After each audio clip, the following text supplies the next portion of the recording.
Minsan, kailangan mo talagang lumayo, mapag-isa, dahil sa mga problemang dinadala mo.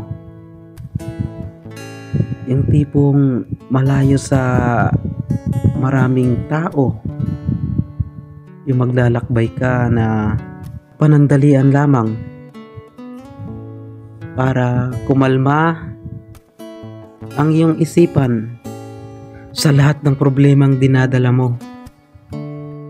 At kapag okay ka na, malinaw na ang iyong isipan, bumalik ka back to problema na naman. Kaya huwag kang susuko anumang danasin mo. Pagtibayin mo ang puso't isipan mo. Maglakbay ka hanggang gusto mo, dahil walang makikialam sa'yo sa lahat ng lakbayin mo.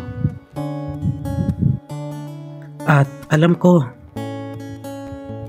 kaya mo, malalampasan mo ang lahat ng mga ito.